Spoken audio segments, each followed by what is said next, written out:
Eh bien, écoutez, si vous n'avez pas d'actualité en démarrage, je vous propose qu'on démarre cette rencontre, hein, dans les temps, parce que c'est vrai que je pense qu'on a une riche programmation, beaucoup d'interventions. Donc, je vous propose qu'on démarre maintenant donc, pour cette rencontre du club qui est la troisième rencontre, je pense. On a eu donc un lancement du club des collectivités. Alors, juste pour mémoire, le club des collectivités, c'est donc un club mais qui n'est pas fermé, hein, bien sûr, qui est ouvert à l'ensemble des collectivités des régions Provence-Alpes-Côte d'Azur et Corse. Un club qui est co-animé par les chambres régionales de l'économie sociale et solidaire, puisqu'on a la chance d'avoir pour ce club de CRES, euh, avec David Dekel qui est là et Jean-Michel Niconi qui diront un mot. Euh, donc les clubs, hein, comme je disais juste avant, sont enregistrés, des comptes rendus sont diffusés. La dernière rencontre du club qui a eu lieu début février, qui était consacrée à politique de la ville et ESS. Normalement, vous avez tous reçu le compte rendu de cette rencontre. Voilà, si des personnes n'ont pas pu y participer, n'ont pas reçu le compte rendu, n'hésitez pas à nous envoyer un petit mail pour avoir les comptes rendus de cette rencontre qui aura, on l'espère, des suites autour de la question de la place de l'ESS dans dans les quartiers politiques de la ville. Ce webinaire, donc le sujet de ce webinaire avait été proposé lors d'une précédente rencontre du club, avec donc l'objectif de voir quels étaient les financements et les programmes qui étaient mobilisables pour développer l'économie sociale et solidaire dans les territoires, donc notamment mobilisables par les collectivités locales à destination des acteurs de l'économie sociale et solidaire. Alors, de façon volontaire, je voulais le dire tout de suite, on n'abordera pas aujourd'hui les finances solidaires, hein, les finances solidaires et les dispositifs financiers privés pour soutenir l'économie sociale et solidaire. Je pense notamment aux fonds territoriaux, France Active, bien sûr, hein, qui sont des partenaires très importants des structures de l'économie sociale et solidaire, aux fondations, enfin à d'autres acteurs. Voilà, s'il y a un sujet là-dessus qui vous intéresse, n'hésitez pas à nous l'indiquer à la CRES et au RTES pour qu'on organise un temps là-dessus. Là, on va bien se centrer sur les financements publics en faveur de l'économie sociale et solidaire.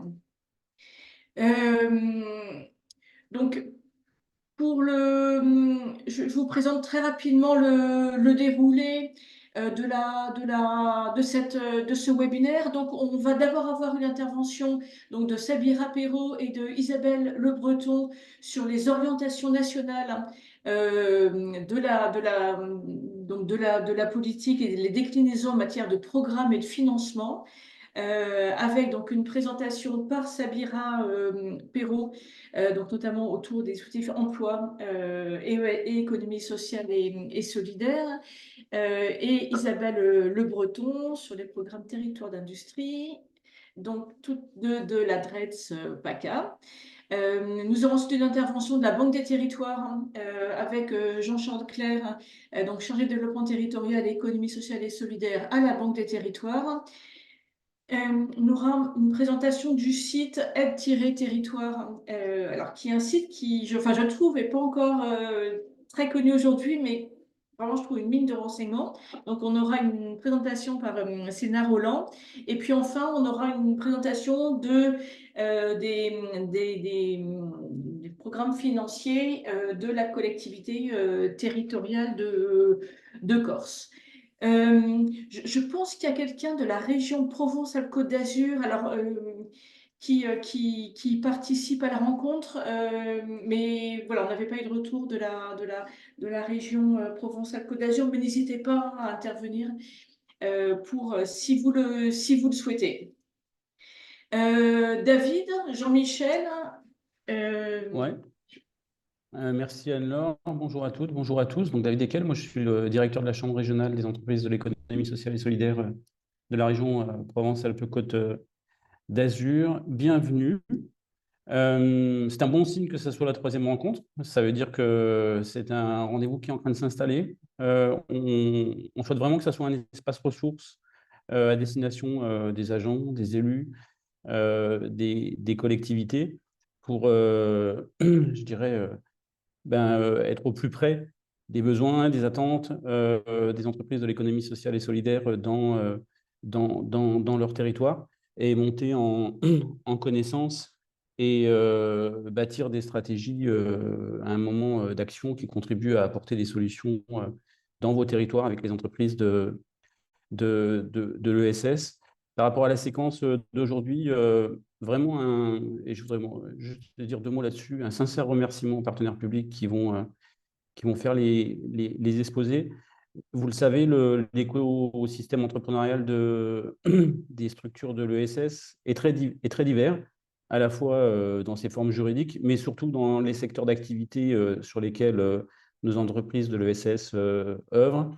Elles ont des missions d'intérêt général, des missions de réponse aux besoins sociaux. Aujourd'hui, elles agissent beaucoup en matière de transition écologique. Et donc, ça constitue un paysage très divers et c'est souvent, je dirais, compliqué d'avoir des visions à 360 permettant d'appréhender à un moment tous les leviers de politique publique qui sont à disposition pour venir au plus près des besoins de ces entreprises et accompagner les projets sur les territoires. Donc, il y a vraiment besoin à mon sens, de ce travail de traduction. Et du coup, voilà, le temps de ce matin est un moment rare pour ça, parce que ça vient alimenter cette connaissance et cette vision à 360. Donc, merci beaucoup pour ça à nos partenaires qui ont accepté de jouer le jeu. Donc, impatient de nos échanges. Merci à tous. Jean-Michel, tu es avec nous? Bonjour. Non, Alors, c'est pas c'est pas Jean-Michel. Jean-Michel. Désolée, c'est Julie. Bonjour Julie. Donc, le directeur de la Crèce Corsica, Jean-Michel Minicone, vous prie de bien vouloir excuser. Il a une urgence à gérer. Sur la Crèce Corsica, nous sommes deux salariés. Donc, un directeur, Jean-Michel, et moi-même, Julie. Et nous avons également une alternante qui nous accompagne pour la communication. Aujourd'hui, nous sommes ravis de pouvoir participer à cette réunion et comme l'a dit Monsieur Eken, de cette dynamique qui s'installe au niveau des réseaux du RTES. C'est vrai qu'après, sur la Corse, à la chance ou malchance parfois d'être un petit territoire et nous avons l'opportunité régulièrement de travailler avec les services d'État, de la collectivité, dont Florence qui interviendra tout à l'heure. Nous travaillons aussi régulièrement avec maintenant des communautés de communes comme celle de la CAPA ou des communes Bonifacio ou Porto-Vec avec qui nous avons conventionné. Et plus récemment, c'est tout récent avec la Comcom de l'Altaroc. Voilà, écoutez, bonne visio. Merci. Merci beaucoup. Merci pour cette présentation. Alors, je crois que oui, ma collègue avait préparé un mot très très rapide sur le RTES, mais voilà, un réseau de collectivités locales, un réseau national de collectivités qui est aujourd'hui un peu plus de 185 collectivités adhérentes. Et vous voyez donc les collectivités qui sont actuellement adhérentes en région Provence-Alpes-Côte d'Azur et Corse. Donc un réseau d'échange de pratiques entre collectivités, un réseau également pour porter des actions de plaidoyer au niveau national sur la place de l'économie sociale et solidaire dans les politiques publiques et sur le rôle des politiques publiques et des acteurs publics en matière de soutien à l'économie sociale et solidaire. Et voilà, vous imaginez bien qu'en ce moment, les actions de plaidoyer, notamment autour des questions de financement, sont importantes à mener. Des actions de plaidoyer qu'on mène en lien au niveau national, à la fois avec les réseaux d'acteurs de l'économie sociale et solidaire, et donc notamment le réseau ESS France, qui rassemble l'ensemble des CRES notamment, mais aussi en lien avec des réseaux de collectivités comme France urbaine, Région de France, l'Assemblée des départements de France, l'Association des maires de France, voilà, avec lesquels on travaille sur les sujets ayant trait à l'économie sociale et solidaire. Donc depuis quelques années, le RTES coanime avec les CRES en région des clubs de collectivités comme celui-là. Mais je vais tout de suite, passer la parole à nos interlocutrices de la DRES, donc Sabira Perrault et Isabelle Le Breton. Voilà, je ne sais pas qui est-ce qui démarre. Sabira, est-ce que c'est vous? Est-ce Oui, que vous je vais démarrer. Ok, est-ce que vous avez un Bonjour diaporama? tout le monde. Euh, En fait, au-delà du soutien aux structures de l'ESS au travers de nos politiques publiques, sachant que les politiques publiques de l'État sont portées fortement par les structures de l'ESS sur des dispositifs comme l'insertion des jeunes, par le financement des missions locales et des dispositifs en direction des jeunes, la politique d'insertion par l'activité économique qui représente un fort investissement et une forte priorité de l'État, politique de la ville, de l'hébergement, mais aussi de la rénovation urbaine.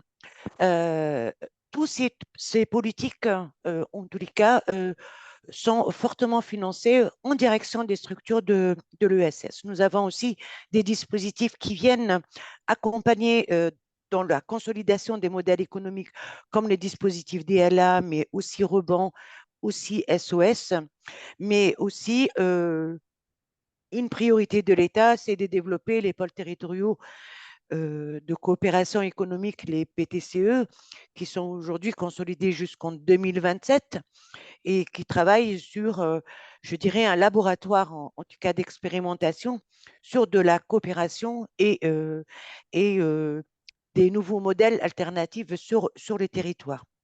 Enfin, le Fonds de ruralité, qui est un nouveau dispositif qui va arriver en 2024, mais aussi nous finançons et nous nous appuyons sur les structures de l'ESS pour soutenir l'accélération de certains projets dans la transition écologique et l'économie circulaire. La DRET est membre de la PRECI, de la plateforme régionale de l'économie circulaire, et nous avons un enjeu, en tous les cas, d'accélérer les projets au travers de financement des structures de l'ESS qui y participent avec un volet très fort d'innovation sociale.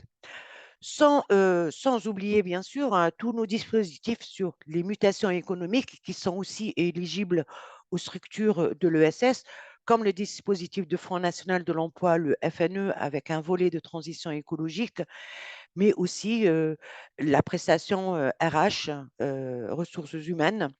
Donc, tous ces dispositifs au niveau de la DRET sont en tous les cas en direction des entreprises, mais aussi en direction des structures de l'ESS. Je reste à votre disposition si vous souhaitez, en tout cas, qu'on développe un volet ou un autre. Et je laisse la parole à Isabelle Le Breton qui va vous présenter le dispositif Territoire d'industrie. Merci. Merci beaucoup, Sabira. Effectivement, j'ai oublié de préciser que ce qu'on avait, voilà, convenu avec les intervenants, c'est des interventions assez courtes parce que l'idée, c'est vraiment de pouvoir aussi Absolument. voilà, partir de vos questions, de vos projets. Merci beaucoup, Merci. Sabira. Donc, n'hésitez pas, après l'intervention d'Isabelle Le Breton, on pourra effectivement prendre quelques questions. Préparez vos questions et vos projets. Merci. Isabelle? Oui, bonjour à tous. Alors, moi, je suis en charge du programme Territoire d'industrie.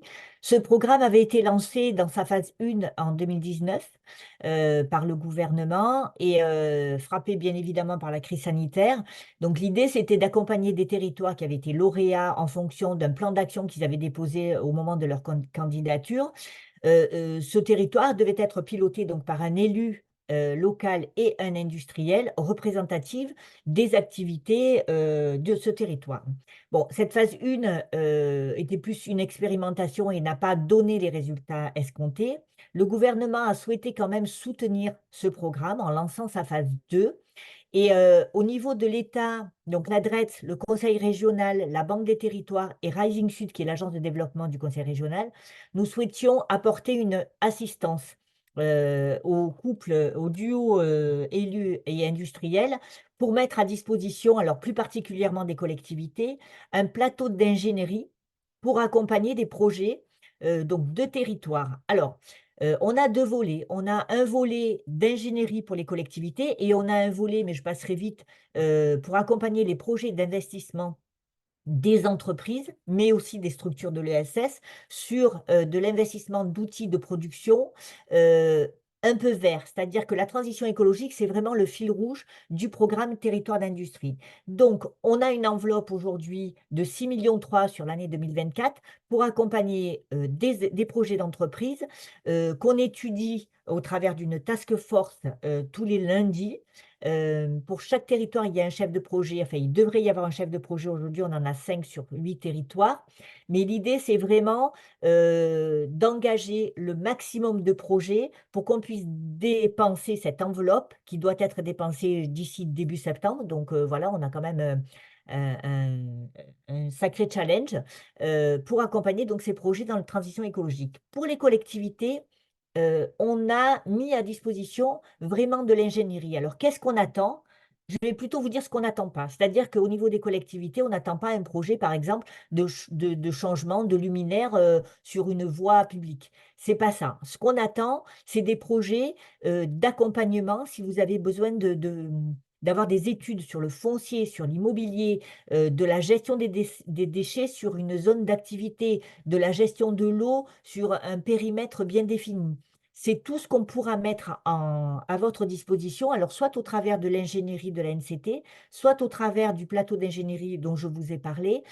L'idée, c'est vraiment de ne pas se censurer, de nous remonter le maximum de projets et sous 15 jours, nous, on est disposé à vous, donc à vous donner une réponse. Soit ça rentre dans le cadre de territoire d'industrie, et si ça ne rentre pas dans le cadre de territoire d'industrie, et ben à ce moment-là, on essaiera de vous trouver un outil qui correspondra. Voilà, l'idée, c'est qu'on ne vous garantit pas d'accompagner le projet, on vous garantit une réponse en tout cas sur un outil ad hoc. Je ne sais pas si je peux aller un peu plus loin, mais en tout cas, moi, je reste à votre disposition vraiment sur toutes les questions et les interrogations que vous pourriez avoir sur ce type de projet. Sachez que voilà, on est quatre à animer un peu ce plateau. On intervient auprès des entreprises, mais on intervient aussi régulièrement auprès des collectivités qui nous sollicitent via leur chef de projet ou en direct. Donc sur la métropole de Nice, la métropole de Marseille et sur tout le département de Vaucluse, il n'y a encore pas de chef de projet. Donc on prend les projets en direct. Ok. Et est-ce que je peux juste, vous aviez préparé un diaporama? Oui, Peut-être déjà vous allez-y. pourrez le partager. Ouais, je peux partager Oui, oui, oui, bien sûr. Sinon, euh, vous pourrez l'envoyer de toute façon aux participants. ouais, ok. Vous aviez indiqué quelques priorités du fonds? Oui. Alors, on est sur vraiment de la transition écologique, on est sur un volet d'innovation, on est sur un volet de foncier, on est sur un volet alors, de compétences dans une moindre mesure. C'est-à-dire qu'on peut, on peut, dans le programme Territoire d'industrie, financer des écoles de production, par exemple, mais avec des garanties. C'est-à-dire qu'on a aujourd'hui, avec un peu de recul, des écoles de production qui marchent très bien et d'autres qui marchent un peu moins bien. Dans le financement des écoles de production, on a besoin d'avoir la garantie que les gens qui seront formés seront en emploi à l'issue. Alors, vous voyez, il y a les 4 priorités, le développement des compétences, je viens d'en parler, l'écosystème d'innovation ambitieux. Donc là, on est plutôt sur des structurations de filières. Par exemple, sur la métropole de Marseille, on est en train d'étudier comment structurer la filière textile. Mais sur d'autres départements, on a la filière aéronautique. Et tout ça, c'est emmener dans un écosystème local des structures de l'ESS et également les entreprises. Bon, la transition écologique et énergétique, c'est le fil rouge du programme Territoire d'industrie. Et le foncier industriel adapté, c'est plus peut-être ce volet-là avec le public d'aujourd'hui qui est destiné aux collectivités. Ok, merci. Donc, vous avez indiqué les chefs de projet pour tous les territoires. Voilà, sur l'enveloppe, les 6,3 millions, donc ça, c'est l'enveloppe de l'État hein, qui a été déléguée au niveau de la région Provence-Alpes-Côte d'Azur. La région s'est aussi engagée, enfin le conseil régional s'est aussi engagé à augmenter d'autant cette enveloppe sur leurs propres outils. Ok, donc il y aura quasi un pour un, enfin en termes Voilà, de... exactement. C'est-à-dire Ok, que on essaye de voir si voilà, les projets qui peuvent rentrer ou que le conseil général, régional pardon, a plus envie d'accompagner hein, voilà, sur certains territoires. Donc l'idée, c'est qu'on ait à peu près une enveloppe de 12,6 millions sur 2024 pour accompagner les projets de territoire et d'entreprise. d'accord. Ok, il y avait quelques questions déjà dans le chat. Euh, je sais pas si je peux peut-être les prendre et puis ensuite on pourra les donner la parole aux intervenants. Est-ce qu'il existe des fonds de revitalisation en région? Une question de Laurent Boy de la ville de Marseille. Ah oui, il y a des, en fonction des territoires, oui, il y a des fonds de revitalisation qui sont gérés alors plus par les dettes et non pas par la DRET. Donc voilà, au niveau des départements. Ok, Donc vous pouvez contacter la DETS 13. Je crois qu'il y a deux sur le département des Bouches-du-Rhône. Il doit y avoir deux fonds de revitalisation. d'accord. Une question de Jean Flores de la communauté agglomération du Pays de Grâce. Est-ce que vous avez déjà quelques exemples concrets de projets aidés début 2024? Alors oui, il y a des projets qui sont dans le pipe. Je ne peux pas trop vous en parler parce que pour le moment, ils n'ont pas été encore complètement validés, ils sont en cours d'instruction. Mais on a beaucoup de projets d'ingénierie de collectivité, hein, notamment sur des zones d'activité ou sur des filières en particulier. Par exemple, on a la filière bois, je parlais de la filière textile, on a la filière aéronautique. Donc en fonction de la spécificité du territoire, on a beaucoup, beaucoup de demandes d'ingénierie et on a des demandes d'entreprises sur des projets de refit, par exemple, de passer de moteurs thermiques à des moteurs soit électriques, soit avec de l'hydrogène. Voilà, on a des projets de gestion de déchets et de réutilisation de déchets. Par exemple, on est sur un projet là de réutilisation de déchets plastiques. Voilà, on est sur tous ces projets-là. Il y en a pas mal qui commencent à émerger, hein, puisque le programme a été lancé fin novembre, mais tous les comités de pilotage ont été lancés en ce début d'année et jusqu'en mars, hein, d'ailleurs. Mais oui, voilà le genre de projet qu'on a dans le pipe. Ok. Et est-ce que vous avez, ou peut-être David, en tête des projets qui peuvent associer des structures de l'ESS? Oui, oui, complètement. Bah, enfin, on vient d'évoquer certaines filières, enfin, notamment dans tout ce qui touche le réemploi. Il y a beaucoup d'acteurs de l'ESS aujourd'hui qui peuvent être effectivement concernés. Après, ce qui est vraiment aussi intéressant, je trouve, dans,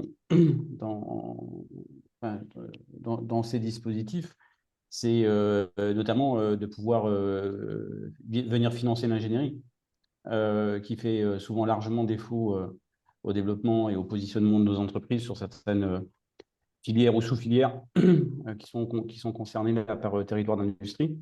C'est ça aussi sur lequel il faut qu'on sensibilise, nous, nos entreprises. Voilà, donc là, c'était la diapo que vous aviez préparée, Isabelle, sur Oui. l'accompagnement. Voilà, c'est avec tous les partenaires, hein, c'est ce que je vous disais. Ouais. Voilà, la Banque des Territoires, la région, la NCT et l'État, bien évidemment. Et voilà, les contacts. Donc, Cathy Blanchard, c'est mon homologue au niveau du conseil régional, hein. On est toutes les deux sur la coordination un peu de tous les territoires d'industrie et voilà, de la coordination des plans d'action. Les plans d'action aujourd'hui, David a raison, on sent bien que les porteurs de projets ont besoin d'ingénierie. Parce que souvent, dans les plans d'action, c'est des objectifs, c'est des axes, mais ce ne sont pas des actions. Et en fait, nous, ce qu'on fait, c'est on accompagne les porteurs pour que de l'envie, de la stratégie, de l'objectif, ce soit transformé en fiche action. avec le qui fait quoi, avec voilà, le financement, in fine, là, on le voit bien avec Sabira, on travaille sur la filière textile, on sent bien le besoin de structuration sur un projet qui est très intéressant pour le territoire, mais qui en même temps a besoin vraiment de phases et enfin, d'un calendrier phasé en fonction des besoins. Et c'est là voilà, toute notre plus-value en termes d'ingénierie. J'ai oublié de vous donner pour les entreprises, en tout cas, si vous êtes des relais, l'investissement minima, c'est 400 000 euros. Donc voilà, ça peut concerner un collectif d'entreprises sur un projet commun, sur de la mutualisation d'outils, par exemple, d'outils industriels. Mais alors, c'est beaucoup moins que France 2030, mais c'est quand même 400 000 euros de ticket d'entrée pour l'investissement des entreprises. Pour l'ingénierie, il n'y a pas de plafond. D'accord. Ok. 400 000. Et donc, il y avait une question justement sur France 2030, usine de futur. Est-ce que ça dépend de territoire d'industrie? Non, non, Non, non, c'est autre chose. c'est autre chose. En fait, territoire d'industrie vient un peu récupérer, j'ai envie de dire, les dossiers qui ne pourront pas rentrer dans première usine. Parce que première usine, le ticket d'entrée est de 5 millions d'euros, hein, donc c'est déjà voilà, au-delà. C'est un complément dans la stratégie de réindustrialisation du gouvernement, mais ce n'est pas le même cadre d'intervention. Ok. J'imagine qu'il y a le même montage en Corse. Est-ce que vous savez sur le programme territoire d'industrie? Alors, Oui, je peux répondre pardon. juste, ce montage-là, ce Oui, plateau qu'on a présenté, il est unique en France, en fait, hein. D'accord, hein. Voilà. Ce partenariat, c'est ça, entre les différentes structures Enfin, le plateau, en tout cas, la Banque des Territoires, la NCT, ouais. l'État, le Conseil régional, il est unique en France. D'accord.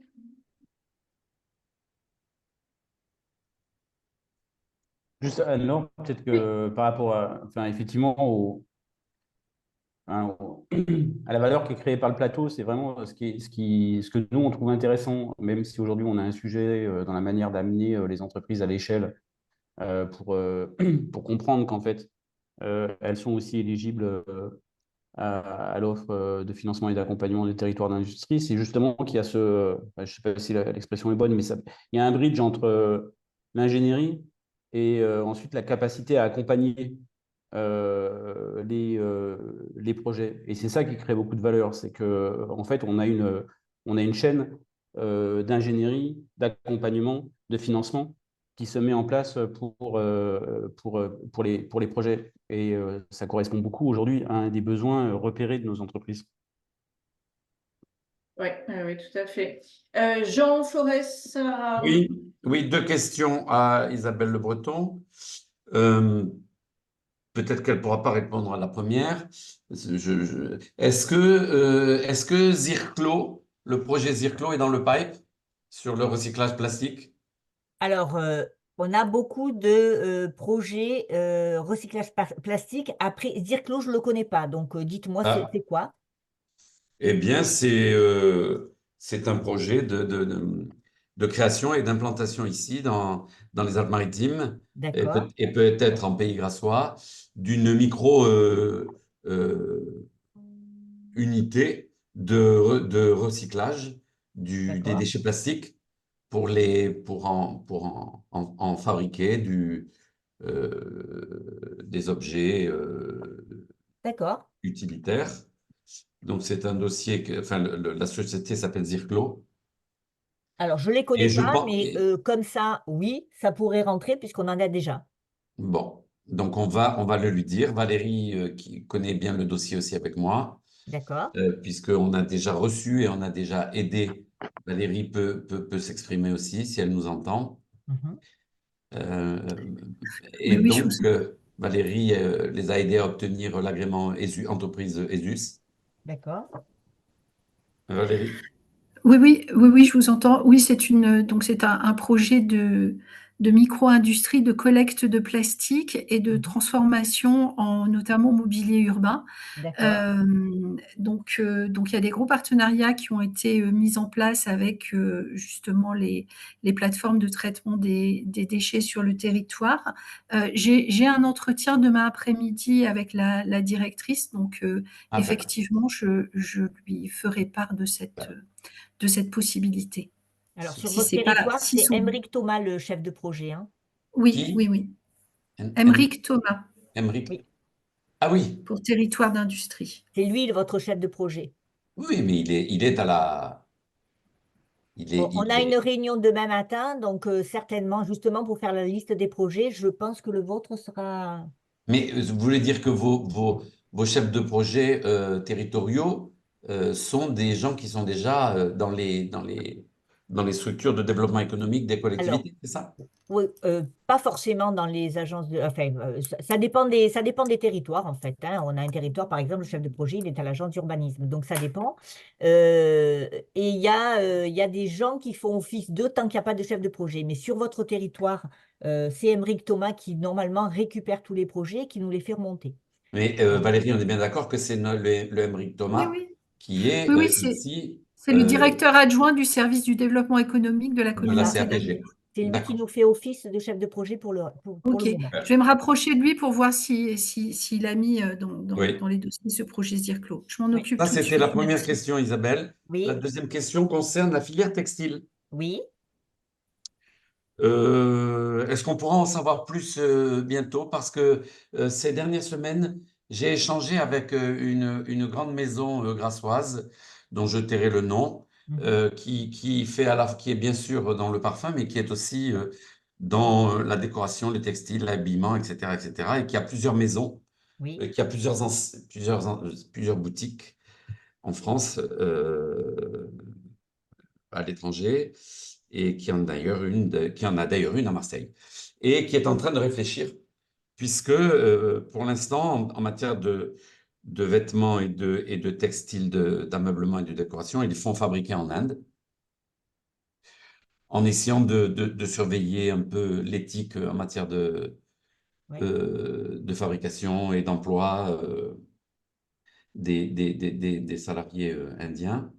Mais il pourrait tout à fait envisager que tout ou partie puisse être relocalisé en France dès lors qu'il y aurait une filière textile qui le permettrait, et bien sûr, suivant les coûts Mhm. de cette filière-là, de cette filière française, a Mhm. fortiori si elle est marseillaise.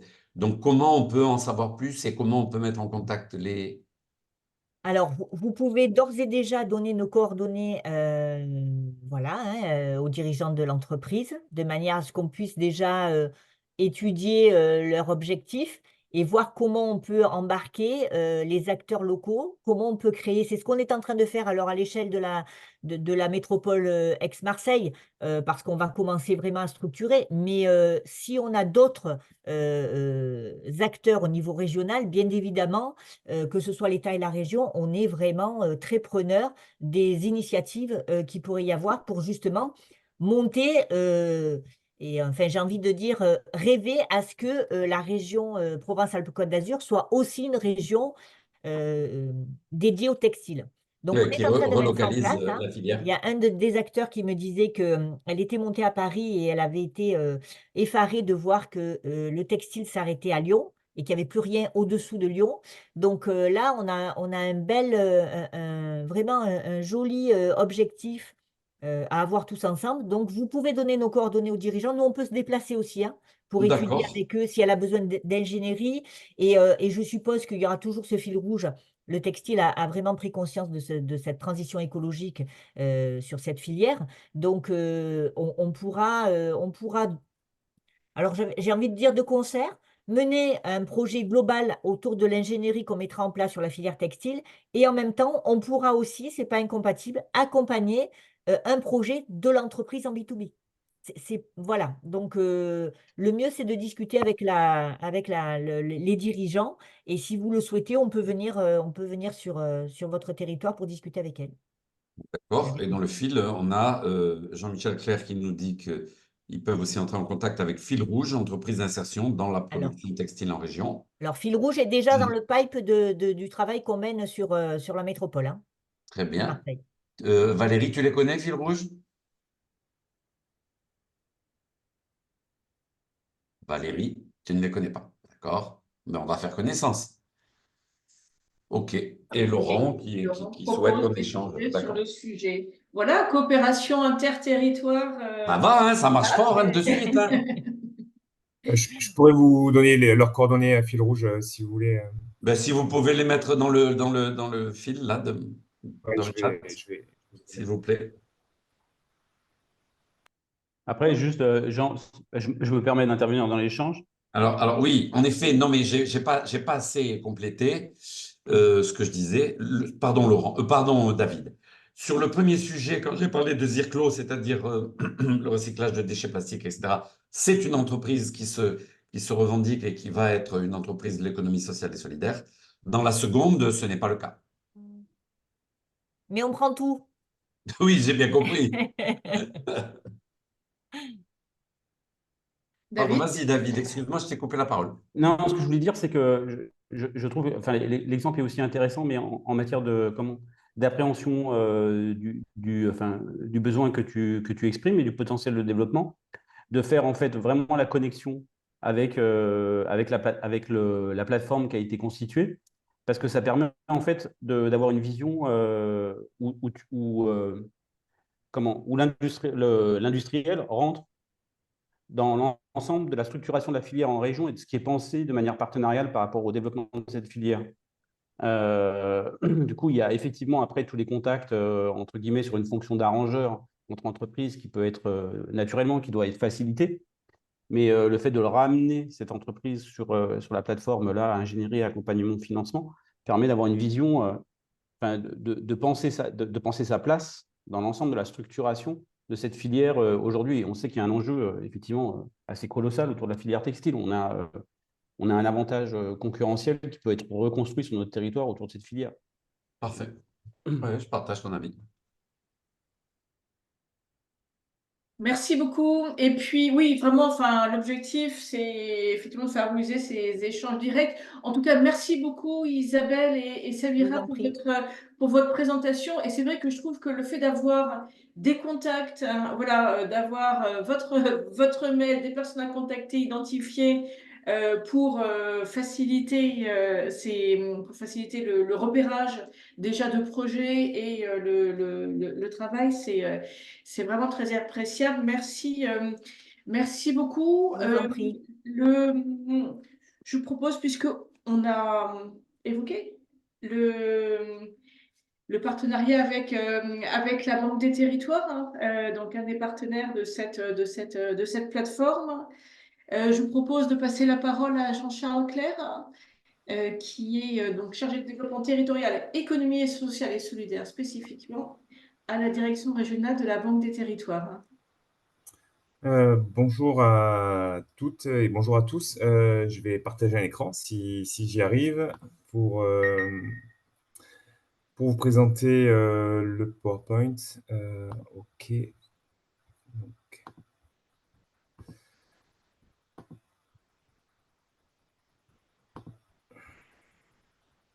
c'est bon? C'est pas bon? Oui, pardon. Ouais. Non, ouais, oui. Alors, attendez. Donc, vous l'avez sous les yeux? C'est bon, Parce que je ne Jean-Charles, vois plus du tout. C'est bon? on le voit, Ouais, on le ok, voit. super. Ok. Alors bon, l'idée là de mon intervention, c'est de pouvoir vous expliquer comment vous pouvez mobiliser la Banque des Territoires pour le développement des projets d'économie sociale et solidaire et des stratégies d'économie sociale et solidaire au sein des territoires. Avant d'aller peut-être plus sur le détail de ces manières de pouvoir, enfin, d'aller dans le détail sur la manière de pouvoir nous mobiliser. Peut-être un point plus général sur la Caisse dépôt et la Banque des Territoires. Pour bien vous resituer, la Caisse dépôt, donc, c'est un groupe public qui se voit confier par l'État la gestion de fonds d'épargne. En contrepartie, la Caisse des dépôts s'engage à mettre en œuvre des missions en faveur de l'intérêt général et du développement des territoires grâce aux fonds mobilisés. Et donc, dans ce contexte-là, il y a quelques années, la Caisse des dépôts a essayé de mieux valoriser ou mieux mettre en valeur l'action financement de la Caisse des dépôts en mettant l'ensemble des activités d'investissement sous la bannière Banque des territoires.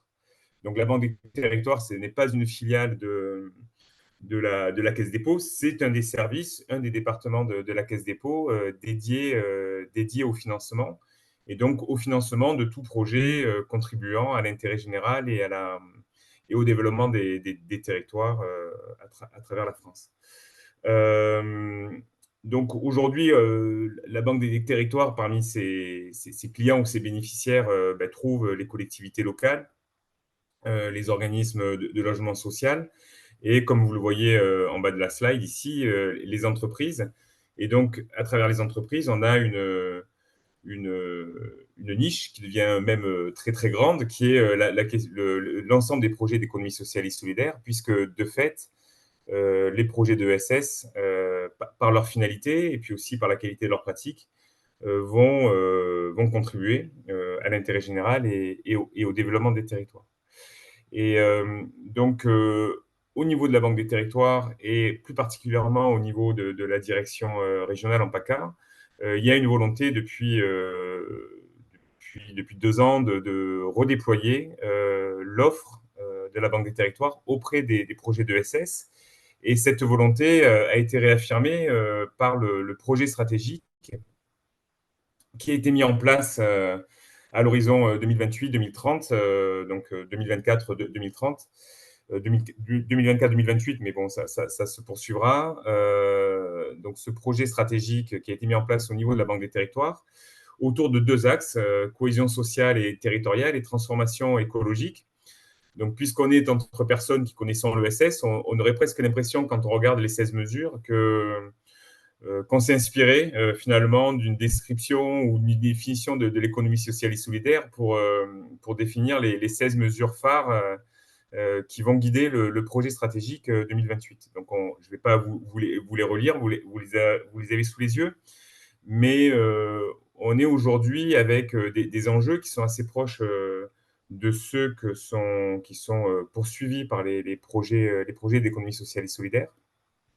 Et donc, finalement, ça renforce aujourd'hui la volonté de la Banque des territoires de venir soutenir le secteur et les entreprises qui sont investis dans l'ESS. Voilà. Donc, aujourd'hui, au regard de ces enjeux, on a 2 manières finalement de pouvoir soutenir l'économie sociale et solidaire. Et donc, 2 manières aussi pour les collectivités qui sont présentes aujourd'hui, de mobiliser la Banque des territoires dans le développement de l'ESS sur les territoires. Le premier enjeu, le premier axe, c'est le soutien direct au projet d'ESS. Et donc, je vous propose de vous présenter très rapidement ce qu'on peut faire auprès des projets d'ESS pour que vous puissiez ensuite être au courant et pouvoir orienter les projets de vos territoires vers la Banque des territoires si les besoins peuvent être pris en charge par la Banque des territoires. Donc, aujourd'hui, l'idée, c'est de venir soutenir les entreprises d'économie sociale et solidaire avec, pour les identifier, 3 enjeux forts. La nécessité d'un ancrage territorial fort, et cet ancrage territorial, on va le mesurer à travers la qualité du partenariat qui peut être noué avec là où les collectivités du territoire. Le deuxième enjeu, c'est la capacité à avoir un impact significatif sur le territoire, un impact qui soit social ou environnemental, et donc venir répondre finalement aux besoins du territoire. Et puis le dernier point, c'est la capacité du projet à mettre en œuvre un modèle économique qui lui permet de pérenniser le projet et l'objet social sur le long terme, avec deux enjeux. D'une part, s'assurer de la pérennité du projet social et d'autre part, s'assurer aussi de la capacité à faire face à ces investissements et à des interventions de financeurs dans le projet. Puisque finalement, aujourd'hui, nous, auprès de ces entreprises, on va intervenir de plusieurs manières. Et la principale, c'est en financement. Et donc, l'offre de la Banque des Territoires auprès des projets de l'ESS se concentre principalement sur le financement. C'est-à-dire qu'on va pouvoir mobiliser différents outils qui peuvent être de l'apport en capital, des titres, c'est-à-dire de l'argent qui est bloqué sur plusieurs années, ou des prêts pour pouvoir financer les projets de développement des entreprises de l'ESS sur les territoires. On a après d'autres manières d'intervenir. On peut mobiliser de l'ingénierie auprès de ces projets pour les aider à la construction de leur business plan ou de leur mode de gouvernance. Et on va également avoir une fonction d'orientation qualifiée par le développement de notre réseau partenarial, c'est-à-dire qu'on ne peut pas répondre à tous les besoins. Néanmoins, notre enjeu, c'est de pouvoir à chaque fois orienter au mieux les projets vers les partenaires qui pourront répondre aux besoins auxquels on ne peut pas répondre.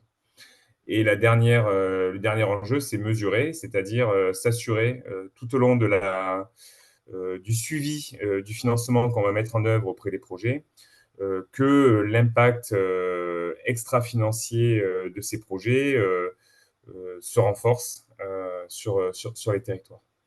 Donc, un double enjeu finalement pour nous, lorsqu'on va instruire un dossier, c'est d'une part s'assurer de la capacité à faire face à un financement, et d'autre part, s'assurer de la capacité à mettre en œuvre un impact extra-financier significatif et mesurable dans le temps. Un dernier point sur ces projets. Aujourd'hui, on a une feuille de route au niveau régional avec des thématiques prioritaires qui sont les questions de transition alimentaire et agricole, le développement des tiers-lieux, les questions d'inclusion, donc la dimension sanitaire et sociale, on va dire, l'insertion et l'économie circulaire. Et le dernier point, c'est les questions de réindustrialisation et avec une réindustrialisation tenant compte évidemment des impacts environnementaux. Donc ça, c'est les thématiques prioritaires, mais si on est sur les sollicitations de l'ESS qui répondent aux mesures phares, naturellement, on va également venir en appui de ces projets. Je pourrais développer les outils d'investissement et de financement. Peut-être que je vous laisserai me poser des questions et il y a d'autres slides qui pourront l'expliquer. La question aussi des partenariats, voilà, on peut en rediscuter ensuite ou je pourrais vous envoyer des compléments d'information. Donc ça, c'est notre intervention auprès des projets d'ESS que vous pouvez orienter vers la Banque des Territoires. Et puis, on a également une offre d'ingénierie territoriale au sein de la Banque des Territoires, donc en direction des collectivités. Donc là, l'idée pour nous, c'est de pouvoir accompagner les collectivités dans la mise en œuvre, soit de leur stratégie ESS, soit dans la mise en œuvre de projets spécifiques en lien avec l'ESS sur leur territoire. Donc l'offre d'ingénierie, elle concerne des projets à impact au service des territoires, voilà, en lien avec les écosystèmes. Pour intervenir, donc on va intervenir quasiment sur l'ensemble des territoires. Donc on a certains programmes nationaux, mais au-delà de ça, on peut intervenir en dehors de ces programmes nationaux, avec plusieurs modalités d'intervention. La principale, là, celle qui va nous concerner, c'est l'intervention en cofinancement. Je vais revenir. C'est-à-dire que lorsqu'il y a un besoin d'ingénierie, on va venir cofinancer le budget d'études qui nous sera présenté par la collectivité en fonction d'un cahier des charges qui sera présenté également. Et donc, on n'intervient jamais au-delà de 50% du budget total, mais on peut venir cofinancer. Et de manière donc spécifique sur l'ESS, donc deux grands enjeux. Venir aider à l'élaboration de plans d'action, à la mise en place de schémas directeurs, etc., en lien avec l'ESS. Ou le deuxième enjeu, c'est à l'appui à la structuration de projets territoriaux, donc la mise en place d'études, d'opportunités, de faisabilité technique sur des projets. Pour être plus clair sur ce deuxième aspect, assez récemment, on est venu en aide de la CAF, la collectivité Riviera, je n'ai plus tous les termes, donc dans le 06, qui voulait réhabiliter un château qui était à leur disposition. Donc là, on a financé une étude de faisabilité là-dessus. Et on est en lien actuellement avec une collectivité pour venir cofinancer sa réflexion sur sa stratégie ESS. Donc voilà, on a ces deux types d'actions en cours. Voilà, j'ai été, j'espère, assez rapide, mais pas trop lapidaire non plus. Je vais m'arrêter là et puis je vais peut-être répondre aux questions s'il y en a, en espérant avoir été clair. Merci beaucoup Jean-Charles.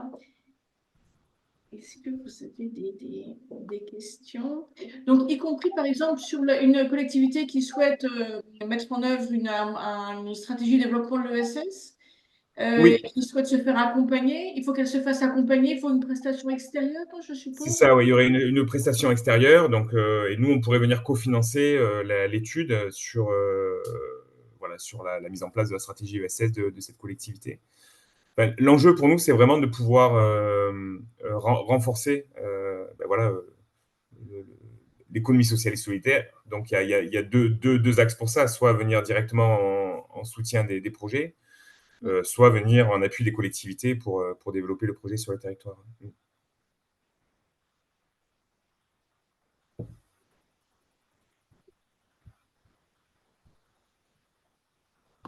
Est-ce qu'il y a des questions, des projets dans les cartons? Sur les exemples de financement d'entreprises de ESS, quels sont un peu les tickets d'entrée et puis Oui. les attendus en matière notamment de retour sur investissement?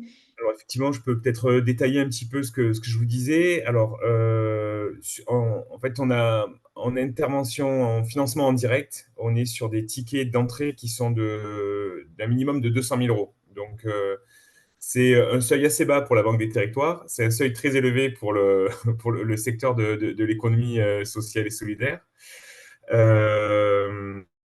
Donc, voilà, ce sont ces seuils-là. Et donc, conscient aussi que ces seuils restent quand même élevés pour le secteur de l'ESS. On intervient aussi de manière intermédiaire dans certains fonds de financement qui sont en capacité d'intervenir sur des montants plus bas. Donc, on va intervenir sur les fonds notamment de France Active, donc vous parliez, que vous évoquiez tout à l'heure. On intervient également sur les fonds de financement de l'URSCOP, l'Union régionale des sociétés coopératives, donc qui finance les coopératives. On a également abondé le fonds de InvestPACA qui est porté par la CRES.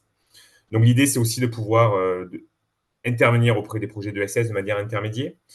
Néanmoins, en direct, il y a quand même des projets de ces tailles qui ont des besoins. À titre d'exemple, tout à l'heure, on évoquait Fil Rouge qu'on a financé il y a quelques mois, donc une entreprise d'insertion qui travaille sur le secteur textile et donc qui travaille sur une réindustrialisation avec un retour de l'industrie textile sur le territoire, en travaillant pour des grands comptes comme Puma ou Decathlon. Donc, on peut intervenir sur ce type de projet.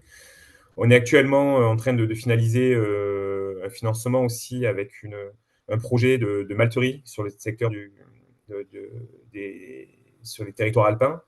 Donc, à travers cette tomaterie, c'est la structuration d'une filière orge-malt sur le territoire sous forme de société coopérative, donc associant brasseurs, malteurs et agriculteurs au sein du projet pour pouvoir structurer une filière locale et bio d'orge-malt. Voilà. Et puis après, on est assez présent aujourd'hui sur le développement des tiers-lieux, avec là une offre spécifique. Je vous ai parlé que de l'offre investisseur. Néanmoins, de manière ponctuelle et ciblée, on a parfois une offre de subvention.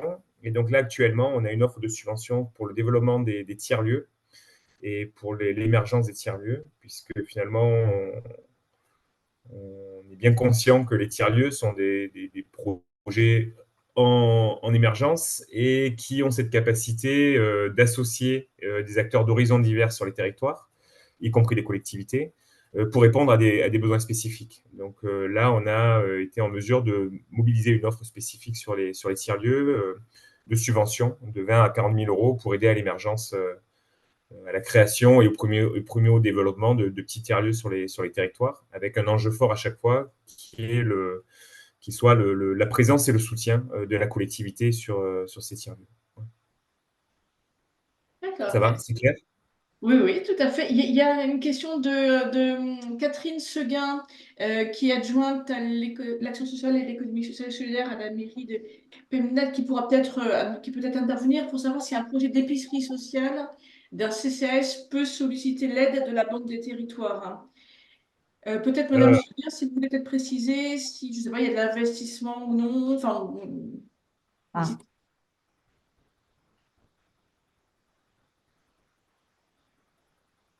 Allô, oui. Alors, tout va dépendre, en fait. Alors, ce qui est certain, c'est que là, on peut échanger sur le projet. Soit on peut intervenir parce que les besoins sont suffisamment importants pour que la Banque des territoires puisse mobiliser ses fonds.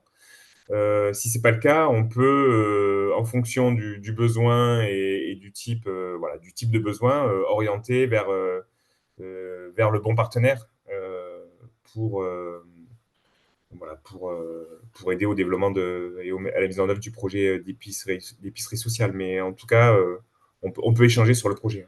D'accord. Donc c'est pas une fin de non-recevoir. Jamais. Mais par D'accord. contre, effectivement, voilà, on est bien conscient que voilà, aujourd'hui, on a quand même des outils qui sont Oui, parfois un peu disproportionnés selon la taille des projets. oui, Là, par expérience, les épiceries sociales sont souvent sur des besoins qui sont moins importants que ceux que la Banque des territoires peut amener, mais on peut quand même échanger pour voir quel serait l'interlocuteur le plus adapté aux besoins de l'épicerie. Ouais. d'accord. Merci.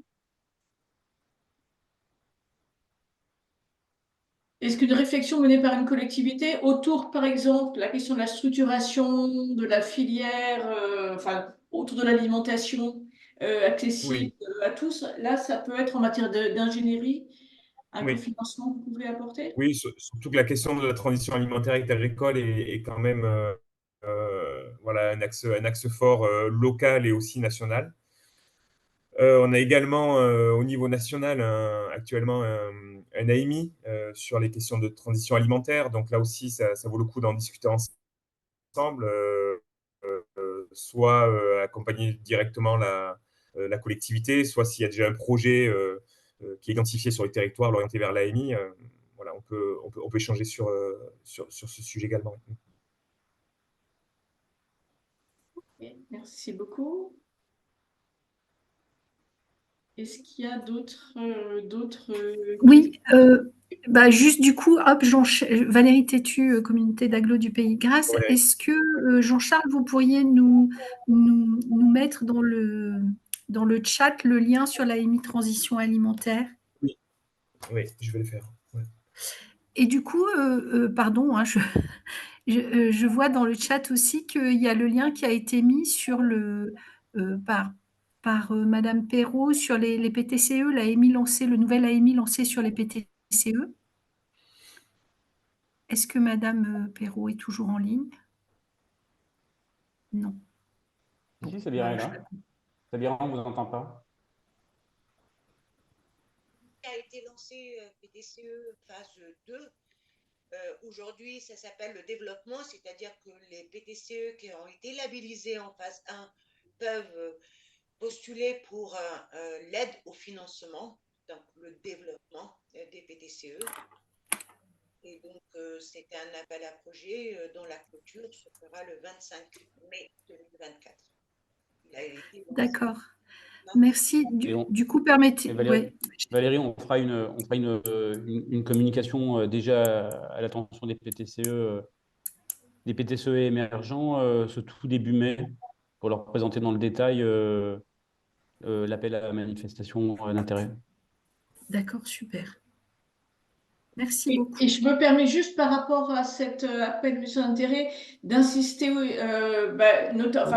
sur les démarches en région, effectivement, Provence, Alpes-Côte d'Azur, mais aussi en région Corse, parce que pour l'instant, il n'y a pas encore eu de PTCE qui ont été lauréats, si je dis pas de bêtises, de l'AMI-État. Voilà. Alors qu'il y a eu quelques projets, mais qui ne se sont pas concrétisés. Et je peux vous dire, enfin, puisqu'on participe à la cellule nationale d'animation, qui a aussi une attente par rapport au fait que toutes les régions puissent aussi avoir accompagné la création de pôles territoriaux de coopération économique sur leur territoire.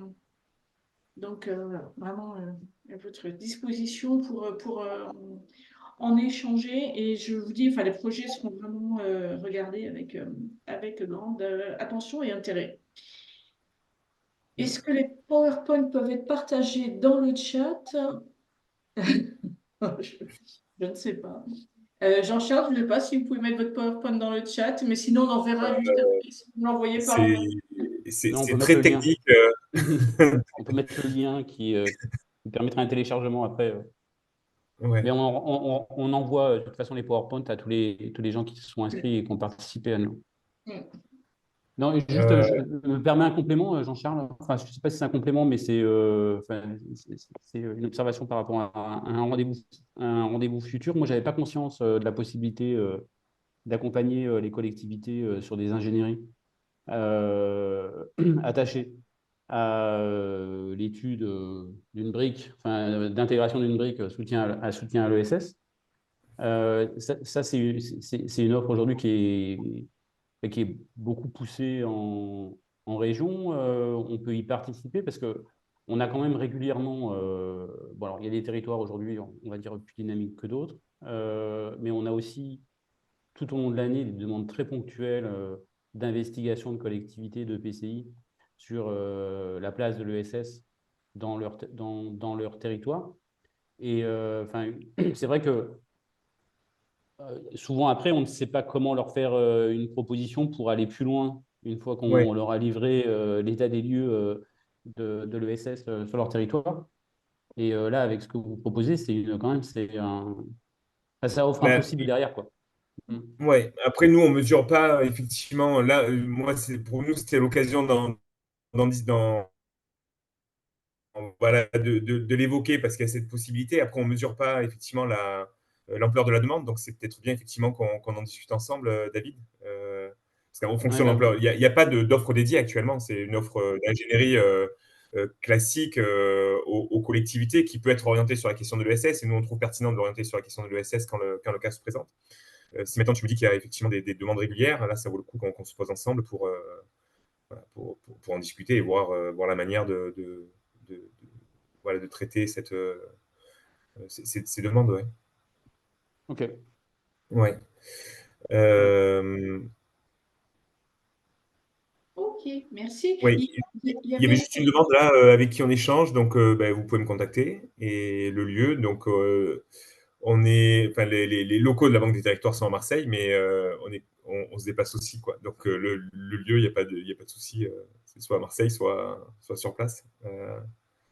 Et voilà, on peut.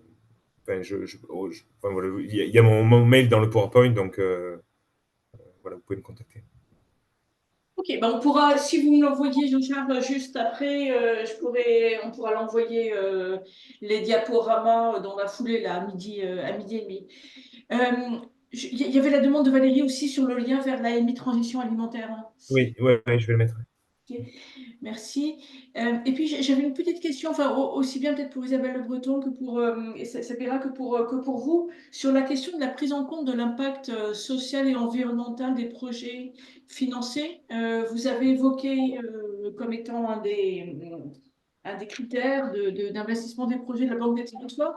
Est-ce qu'il y a un outil aujourd'hui qui est formalisé? Parce que j'ai le souvenir il y a quelques années qu'il y avait un outil qui avait travaillé pour euh, évaluer l'impact social et environnemental des projets financés, voilà, qu'on avait un petit peu partagé auprès des collectivités, mais je ne sais pas si cet outil est toujours utilisé et comment justement cette évaluation de l'impact est aujourd'hui pris en compte dans l'étude en amont des projets et peut-être dans l'évaluation après des projets financés.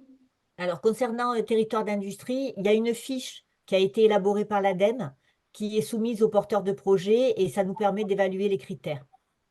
Ok, donc c'est une Voilà. fiche de l'ADEME qui Oui, est complétée par le le porteur porteur. du projet. Voilà.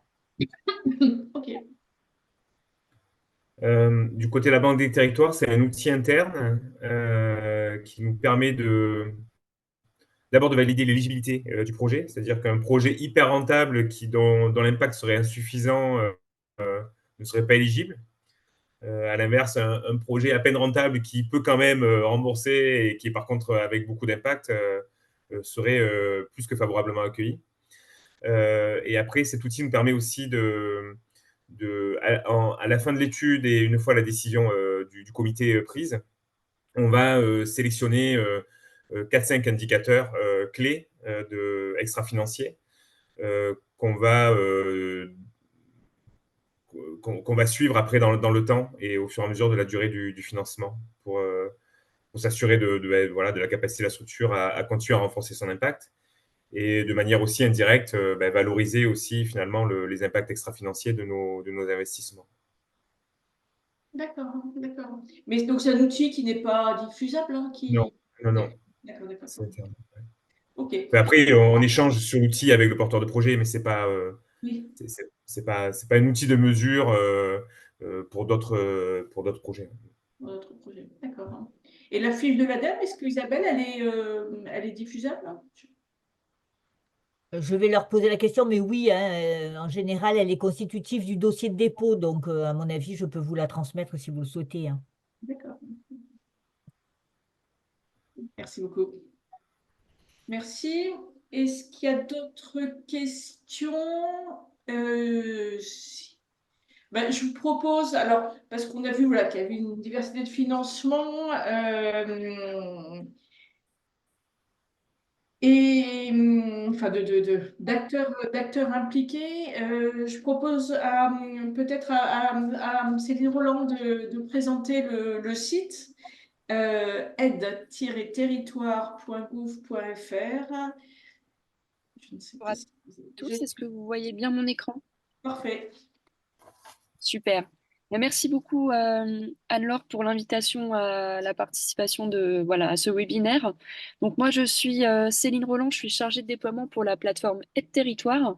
Peut-être que certains d'entre vous la connaissent déjà. Donc Aide Territoire, c'est tout simplement un site internet qui centralise les aides à destination des collectivités et de leurs partenaires locaux. Donc que ce soit les associations, les entreprises, les agriculteurs. Et donc, Aide Territoire, c'est une plateforme qui est née en 2018 et qui a été fondée par Élise Marion. Élise Marion, qui est urbaniste à la Direction générale de l'aménagement du logement et de la nature, et qui a été amenée à travailler avec les collectivités lorsqu'elle était chargée de mission écoquartier au sein de la DGALN. Donc voilà, elle travaillait au déploiement de cette politique publique dans les territoires. Et elle s'est rendue compte que la recherche de financement était quelque chose de très complexe pour les collectivités, puisqu'il y a énormément de financeurs à tous les échelons administratifs possibles. Il y a aussi des appels à projets qui sortent un peu dans tous les sens et parfois voilà, les délais de candidature sont très serrés. Donc forcément, quand on n'a pas l'information, on l'a trop tard, c'est difficile de déposer un dossier et d'y candidater. Et également, elle a constaté qu'il y avait un déséquilibre entre les petites communes et les grandes collectivités, puisque dans les petites communes, il n'y a pas forcément de ressources humaines ou pas forcément de temps pour faire cette recherche d'aide. Et donc forcément, on arrive toujours à un déséquilibre puisque c'est toujours les plus grandes collectivités qui, au final, vont bénéficier des financements. Donc c'est pour ça qu'elle a eu l'idée de créer Territoire, donc un site internet qui centralise les subventions et les aides en ingénierie à destination des collectivités pour qu'elles puissent réaliser leurs projets locaux. Donc Aide Territoire, c'est un service qui est financé par le ministère de la Transition écologique, l'Agence nationale de la cohésion des territoires et France Mobilité. Donc sur Aide Territoire, vous allez pouvoir accéder à un moteur de recherche d'aide par territoire et type de projet. Et donc, vous allez pouvoir sélectionner des sous-thématiques qui vous intéressent. Donc, ça peut être sur le volet ESS, mais aussi sur d'autres sujets, hein. On va vraiment aller de la thématique urbanisme, logement, aménagement au développement économique en passant par la thématique énergie-déchets. Donc vraiment quelque chose d'assez large. Vous allez également pouvoir vous paramétrer des alertes sur le site pour être informé des nouvelles aides qui seront publiées dans une thématique donnée. Vous pourrez également vous créer un compte sur la plateforme pour gérer vos projets, donc les référencer dans votre compte Aide Territoire et ensuite aller sauvegarder des aides qui vous intéressent dans vos projets référencés sur Aide Territoire pour construire des plans de financement depuis la plateforme et également collaborer avec vos collègues puisque vous pouvez aussi travailler en équipe et inviter vos collaborateurs à partager le compte. Et enfin, vous pourrez également vous inspirer de projets publics et déjà subventionnés portés par d'autres collectivités, voilà, pour justement avoir un peu cette vision de ce qui se fait ailleurs et pouvoir éventuellement bénéficier d'entraide, de recommandations de financement. Donc actuellement, nous avons plus de 4000 aides sur la plateforme, donc des aides financières, des subventions, des prêts, des avances récupérables et des certificats d'économie d'énergie, des aides en ingénierie, donc de l'ingénierie technique, juridique et financière, pardon, des aides portées par des acteurs publics et privés à toutes les échelles, hein, du niveau local au niveau européen, et des aides multithématiques ouvertes à la candidature, à venir ou permanentes. Donc vraiment sur les territoires, vous allez avoir une vision à 360 degrés des financements qui existent à tous les échelons d'administration possibles. Donc ça va être au niveau local, par exemple, des EPCI qui peuvent valoriser leurs aides, aussi également des groupements d'actions locaux, d'action locale, pardon, légales. Par exemple, on va avoir aussi certains conseils départementaux, je pense notamment au conseil départemental du Vaucluse, les conseils régionaux, et donc bien sûr, voilà, la région Sud est partenaire de l'aide territoire. On est en train de valider leurs aides, justement. Donc voilà, ce webinaire tombe à pic. Et nous avons également des acteurs de l'économie sociale et solidaire également qui valorisent leurs aides, comme l'ANDES ou la structure les villes amies des aînés, pardon. Et vous aurez également voilà, d'autres acteurs, des opérateurs de l'État, notamment l'Agence nationale de la cohésion des territoires, l'Agence nationale du sport, mais aussi voilà, la Banque des territoires aussi qui valorise ces aides sur la plateforme. Et aussi les aides européennes, je fais un petit aparté là-dessus, mais on valorise aussi voilà, à la fois les aides européennes portées par les conseils régionaux, FEDER et FSE que vous connaissez sûrement, mais aussi les aides de la Commission européenne qui sont habituellement en anglais sur le site de la Commission. Mais nous, sur les territoires, nous faisons l'effort de les valoriser en français pour que vous ayez un premier aperçu des dispositifs existants. Donc, sur la thématique économie sociale et solidaire, je n'ai pas de programme européen qui me vient à l'esprit tout de suite, mais je pense que voilà, il y en existe. Ouais, juste si je me permets, parce qu'on organise un webinaire dans, je ne sais plus que 3 semaines, sur un programme Erasmus+, un programme voilà, qui a un volet économie sociale et solidaire, j'en dirai un autre tout à l'heure. Et sinon, il y a effectivement tous les POR, FEDER, FSE. Ça tombe bien parce que que et les programmes Interreg. Oui, les programmes Interreg, oui. Merci. Donc les programmes Interreg, on est en discussion pour les valoriser sur Aide Territoire, et Erasmus+, ça tombe bien parce que j'ai eu un échange avec eux la semaine dernière. Donc il y a des prochains appels à projets qui vont sortir en octobre, mais il y en a déjà qui ont été référencés sur notre site, alors plutôt sur la thématique sport de mémoire, mais je sais qu'il y en a d'autres. Voilà, j'ai pas toutes les aides en tête, vous pouvez l'imaginer, avec un stock de 4000 aides, c'était quand même assez conséquent. Hop, je passe à la slide suivante. Alors, sur les territoires, on a également mis en place une cartographie pour vous permettre d'identifier les porteurs d'aide partenaires de la plateforme dans votre département. Donc, c'est une autre manière de visualiser les informations. Et voilà, parce qu'on n'est pas non plus encore exhaustif sur tous les porteurs d'aide existants en France. Donc, si jamais vous avez un doute, voilà, vous ne trouvez pas votre conseil départemental, eh bien, n'hésitez pas à utiliser la cartographie pour voir si on est bien partenaire de ce conseil départemental. Et si vous souhaitez nous aider à améliorer l'exhaustivité de la plateforme, n'hésitez pas à nous mettre en relation également avec les porteurs d'aide qui seraient manquants. Et enfin, nous avons également un blog à votre disposition où nous centralisons tous les webinaires que nous organisons ou voilà, des articles de fond sur des dispositifs en particulier. Voilà, je pense à un webinaire qui pourrait vous intéresser. On a travaillé sur la thématique de la redynamisation du commerce dans les zones rurales. Donc voilà, si vous êtes intéressé par ces projets, n'hésitez pas à consulter l'article de blog et le webinaire que nous avons organisé. Voilà, il y a toutes les ressources concernant voilà, cet événement. Et pour vous donner quelques statistiques d'utilisation de la plateforme, Aide Territoire, c'est plus de 10 000 communes inscrites sur notre outil, donc plus d'un tiers des communes françaises qui ont un compte sur la plateforme. Également plus de 1000 EPCI connectés, 800 000 visites depuis, plus de 800 000 visites depuis janvier 2023, 15 000 utilisateurs actifs et 60% des utilisateurs sont des communes rurales de moins de 2000 habitants. Voilà, alors je ne sais pas si j'ai le temps de rapidement montrer le moteur de recherche, Anne-Laure. Je sais que Oui, allez-y. le temps était assez contraint, donc je vais vous montrer rapidement le moteur de recherche et de territoire. Je n'aurai pas le temps de faire la démo complète du site, mais si vous souhaitez vous inscrire à une démonstration de l'outil, c'est tout à fait possible. On organise une démo pour vous montrer toutes les fonctionnalités pour la recherche d'aide tous les 15 jours. Donc, vous pouvez vous inscrire depuis le site Aide Territoire. Donc là, je vous montre, normalement, vous avez bien accès à Aide Territoire, normalement. Donc pour accéder au site, c'est très simple, hein, il suffit de taper Aide Territoire dans votre moteur de recherche favori ou aide-territoire.beta.gouv.fr dans votre barre de recherche et vous accédez à la plateforme. Donc moi, ce que je vous conseille, c'est vraiment de vous créer un compte pour accéder à l'ensemble des fonctionnalités, parce que si vous n'avez pas de compte, vous ne pourrez pas vous créer d'alerte, par exemple, ou référencer des projets dans votre outil. Et donc là, j'accède au moteur de recherche directement sur la plateforme. Et en fait, là, je vais pouvoir choisir pour quel acteur je souhaite rechercher des aides. Donc, bien sûr, lorsque vous créez votre compte, vous allez être pré-identifié comme la commune de, voilà, je sais pas, de Grasse, par exemple, ou voilà, peu importe. Mais vous pouvez bien sûr changer de structure, changer enfin, de périmètre géographique, il n'y a aucun problème. Donc là, je vais me mettre sur un territoire. Donc, je vais mettre par exemple Grasse, que je viens d'évoquer tout à l'heure. Hop. Et là, vous allez pouvoir soit taper des mots-clés correspondant à un projet précis, ou alors choisir une thématique qui vous intéresse. Donc, voilà, pour vous montrer les thématiques, c'est assez large.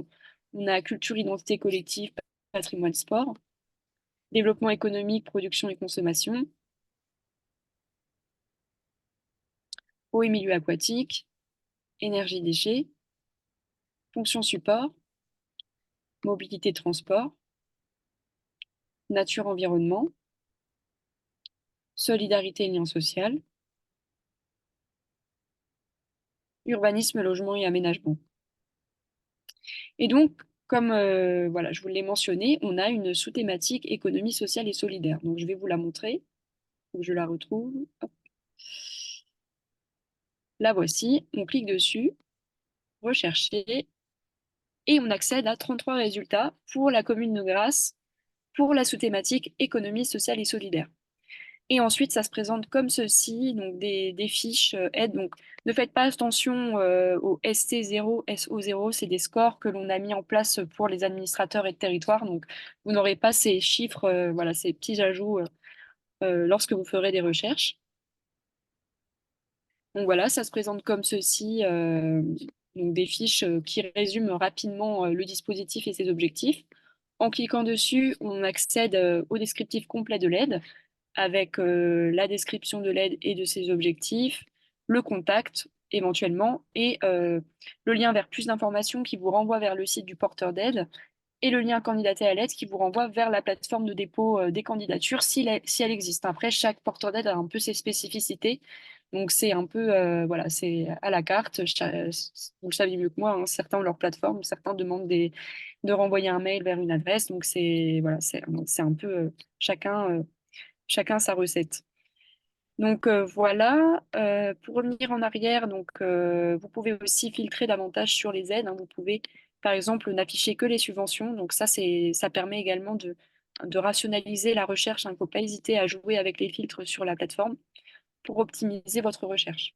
Et donc là, on arrive à 10 résultats, donc c'est un peu plus précis. Voilà. Et l'accompagnement de la Banque des Territoires, ça tombe bien. Merci, merci beaucoup pour cette présentation. Est-ce qu'il y a des questions? Effectivement, comme vous l'avez indiqué, enfin, c'est à la fois enfin, un outil pour chercher des aides, mais ça peut aussi être un outil pour les collectivités pour faire connaître les différents dispositifs d'aide qu'elles ont, hein. Et pour les acteurs de l'économie sociale et solidaire, hein, ça a été, enfin en tout cas, enfin, ce que je peux dire de notre expérience, c'est puisque on a participé un peu au début à la mise en œuvre, c'est la réactivité de l'équipe, hein, y compris pour mettre en ligne voilà, des aides qui n'avaient pas forcément été repérées et tout. Donc c'est vraiment un site qui se construit aussi en faisant avec une grande réactivité et je trouve enfin, vraiment très très utile, notamment pour les petites communes qui n'ont pas le temps, ni l'ingénierie pour aller chercher les financements, mais aussi site pour les porteurs de projets de l'économie sociale et solidaire intéressant. Voilà, en tout cas, n'hésitez pas à nous contacter ou à nous mettre en relation avec des porteurs d'aide qui manqueraient sur la plateforme. Hein. Nous, on est assez proactifs pour les solliciter, mais c'est vrai que quand on a un appui aussi d'autres acteurs ou des mises en relation, c'est pas mal aussi pour nous aider. Merci à tous pour votre attention. Merci beaucoup. S'il n'y a pas de questions, je vous propose qu'on passe tout de suite à la dernière intervention. Mais voilà, n'hésitez pas, après on aura un petit temps si vous voulez d'échanger à la fin. La dernière intervention avec Florence Betsuit, de la collectivité territoriale de Corse. Je ne sais pas si la collectivité de Corse est référencée aujourd'hui sur le site par rapport Non, pas encore. Donc, Non, voilà, mais on va le faire. Ravi d'échanger après avec vous. Donc, merci de me donner la parole, Anne-Laure. Alors, est-ce que tu me permets en 1 minute de faire une petite digression par rapport à l'actu du début de ton intervention? Donc, juste 1 minute, parce que le temps a compté 8 minutes, tu demandais l'actu. Alors oui, j'ai vu en fait, lorsque tu as présenté le slide du RTES sur la Corse, qui a en fait 5, on va dire, adhérents au RTES. On a bien sûr la collectivité de Corse, qui est, on va dire, qui adhère depuis, qui a été la première adhérente au RTES. Nous avons une interco et nous avons 3 communes, donc 2 communes périurbaines et une commune rurale. Alors, je fais volontairement cette digression parce que 90% de notre territoire corse est rural et que l'ESS est le premier employeur en milieu rural. Donc, bien sûr, nous serons référencés sur le site aide territoire. Nous aurons l'occasion d'échanger. Alors, bon, moi, le sujet qui m'est confié en 8 minutes, les programmes financiers possibles pour accompagner l'ESS et les actions de la collectivité de Corse. Donc, c'est quand même, je ne pourrais pas être exhaustive, mais je vais essayer en fait de vous donner une vision assez représentative, notamment par rapport, on va dire, à notre spécificité. Alors pour nous, en fait, sur la partie financement, l'acteur historique on va dire, de l'accompagnement et du financement de l'ESS est Corse Active pour l'initiative. Pourquoi? Notamment par rapport au ticket d'intervention. Donc j'écoutais aussi le ticket, voilà, l'intervention intéressante de la Banque des Territoires. Mais chez nous en Corse, donc les tickets d'intervention vont de 5 000 € à 30 000 € à 90%, et 10% c'est au-delà des 30 000 €. Donc c'est vrai que nous, c'est Corse Active pour l'initiative nous avons créé un pôle ESS, Capi Solidaria, et nous avons confié à Corse Active pour l'initiative donc la gestion de plusieurs outils d'accompagnement et de financement. Donc ce n'est pas l'objet, donc je ne vais pas les détailler.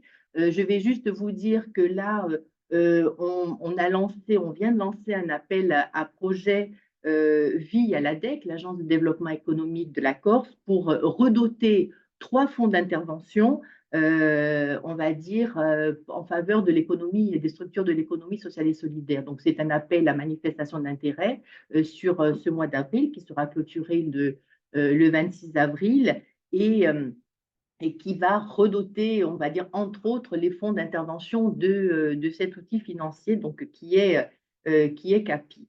Donc, on a un mode opératoire aussi spécifique puisque nous travaillons, voilà, nous avons confié la gestion de ces outils, on va dire, de ces fonds d'intervention à CAPI. En revanche, alors, bon, je vais pas détailler tous les fonds dédiés, mais nous avons aussi tous les programmes financiers possibles au travers des dispositifs existants de la collectivité de Corse, hein, tout secteur d'activité confondu, les règlements culture, puisque bon, 90% des acteurs de la culture relèvent de l'économie sociale et solidaire de par leur forme juridique, hein, puisque ce sont des associations. Donc, nous avons les règlements culture, jeunesse et sport. On a aussi des fonds dédiés dans le cadre de l'action sociale, notamment à travers l'insertion par l'activité économique. Donc là, on a une convention annuelle d'objectifs et de moyens qui permet de prendre en charge donc l'accompagnement du public bénéficiaire du RSA par les ateliers chantiers d'insertion. Donc, nous avons plusieurs mesures d'accompagnement et de financement. Nous avons également aussi le PO, hein, le PO fédère FSE Corse sur la période 2021-2027, avec donc l'ESS a été inscrite dans le cadre de la priorité 4, avec un objectif spécifique qui fait mention de l'économie sociale et solidaire. Donc là, c'est un levier de financement aussi important.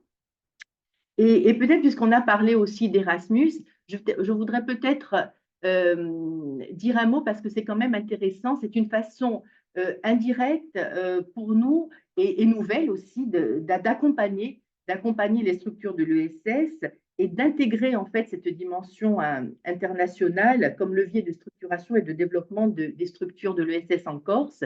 Et puisqu'on en a parlé, en fait, la collectivité de Corse a présenté une accréditation au programme Erasmus+, et c'est une première avec comme ligne directrice le développement de l'économie sociale et solidaire en Corse. Donc, en fait, c'est vrai que là, on va dire, c'est un outil de choix et le budget alloué est de 10 millions d'euros. En fait, nous avons été la seule région de France à être accréditée sur ce programme Erasmus, qui, donc, bon, 80% des financements des projets sont avancés et les 20% sont assurés par la collectivité de Corse. Alors, nous avons lancé aussi des AMI et depuis donc 2 ans, puisque nous avons commencé en 2022, hein, puisque nous avons été accrédités en janvier 2022, nous avons accompagné sur, on va dire, près de 8 mobilités des structures de l'ESS essentiellement.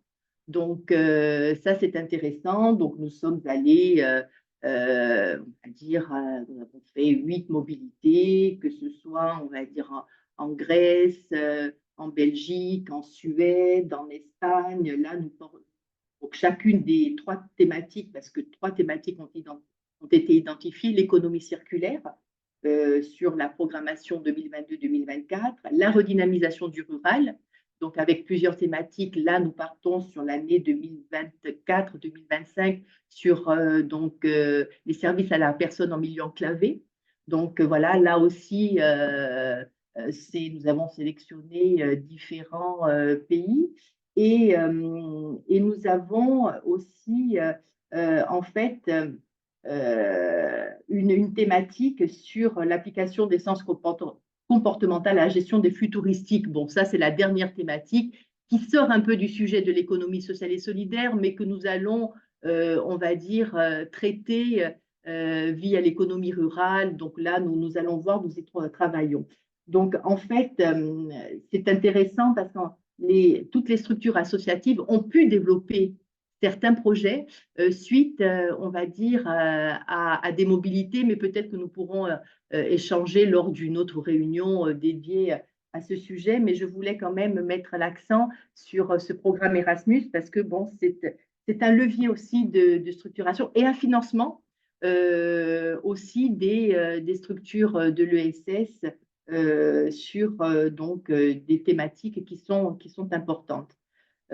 Alors, qu'est-ce que je peux mettre en avant, parce que les programmes financement possibles, c'est le sujet qui me confiait pour accompagner, et les actions de la CDC, c'est tellement large qu'en fait, en 8 minutes, je ne peux pas détailler tous les règlements d'aide des différentes directions sectorielles, des agences et offices de la collectivité, puisque, bon, comme vous le savez tous, l'ESS est une politique transversale, donc en fait, on dira que tous les niveaux de collectivité sont concernés par le soutien à l'ESS, tous les domaines d'action croisent toutes les politiques publiques, et c'est vrai qu'à la collectivité de Corse, nous avons un certain nombre de dispositifs, de règlements d'aide, et je vous dis, voilà, après, et des fonds d'intervention dédiés pour financer et accompagner avec, bien sûr, notre partenaire qui est la CRES, avec laquelle nous, on va dire, nous accompagnons et nous menons plusieurs actions. D'ailleurs, la CRES fait partie de notre consortium Erasmus voilà, et qui nous accompagne sur les différentes mobilités, entre autres. Je peux peut-être dire un mot sur la méthode de co-construction, en fait, qui est nouvelle pour la région Corse, de la stratégie territoriale de l'économie sociale et solidaire, avec la création de groupes de travail thématiques. Donc, en fait, nous avons travaillé nous travaillons encore sur 4 thématiques, donc l'économie circulaire, l'intégration des clauses sociales dans la commande publique, là aussi on a fait un grand pas, donc sur la mobilité solidaire également, et sur tout ce qui est l'alimentation durable. Donc, en fait, il y a plusieurs fiches actions projets ont été mises en œuvre. Nous les déployons et nous trouvons, en fait, par rapport à ces thématiques, des financements dédiés sur des projets très concrets. Donc, c'est une méthode de co-construction de la stratégie ESS en Corse qui fonctionne plutôt bien, qui est assez dynamique. Il y a également une gouvernance qui a été mise en place avec un comité de pilotage sur l'économie sociale et solidaire, qui est présidé directement par Gilles Siméone, qui est le président du conseil exécutif. Donc, le prochain comité de pilotage aura lieu le 17 juin. Donc là, nous allons faire un état des lieux de l'état d'avancement, des groupes de travail thématiques ESS, les financements des projets, quels projets ont été financés, quels projets sont en cours, donc comment on peut aller plus loin. Donc, voilà ce que je peux dire aujourd'hui sur ce sujet vaste qui m'a été confié, les programmes financiers possibles pour accompagner l'ESS et les actions de la collectivité. Donc, voilà, alors en cours, on a 3 appels à manifestation d'intérêt. L'appel à manifestation d'intérêt de l'ADEC sur le mois d'avril pour justement redoter les fonds d'intervention pour accompagner et financer les structures de l'ESS. Nous avons aussi un appel à manifestation d'intérêt sur le programme Erasmus pour sélectionner les 10 entreprises de l'économie sociale et solidaire qui vont nous accompagner sur les 2 prochaines années de programmation. Et nous avons aussi, via l'Office de l'environnement de la Corse, un appel à manifestation d'intérêt sur l'économie circulaire, visant aussi les structures de l'ESS, notamment les recycleries. Les recycleries, les ressourceries, il y en a 12 sur le territoire que nous avons déjà par ailleurs accompagnées est financé. Et là, on va plus loin parce qu'on est en train de les doter d'outils de mesure avec des indicateurs, un logiciel. Donc là, on va financer certaines de leurs actions pour avoir en fait la possibilité d'évaluer plus précisément le nombre on va dire, de matières recyclées, le nombre de déchets. Donc voilà, là, ce sont des actions spécifiques qui sont financées dans le cadre aussi d'appels à manifestation de l'Office de l'environnement avec lesquels nous travaillons, puisqu'en fait, nous travaillons en lien avec les directions sectorielles et les agences et offices. Et en fait, juste pour dire un mot dans la gouvernance, le président du conseil exécutif a souhaité, on va dire, mettre en place une organisation interne avec une mission ESS que je pilote, rattachée directement à la direction générale des services, et 12 référents ESS qui ont été désignés dans les agences et offices de la collectivité de Corse et les directions sectorielles. Donc voilà comment nous travaillons et nous accompagnons et finançons aussi les structures de l'économie sociale et solidaire de façon transversale. Et c'est vrai que il est intéressant et c'est en fait l'objectif que ça puisse irriguer l'intégralité des politiques publiques. Donc, voilà ce que je peux vous dire et je suis prête à répondre à vos questions s'il y en a.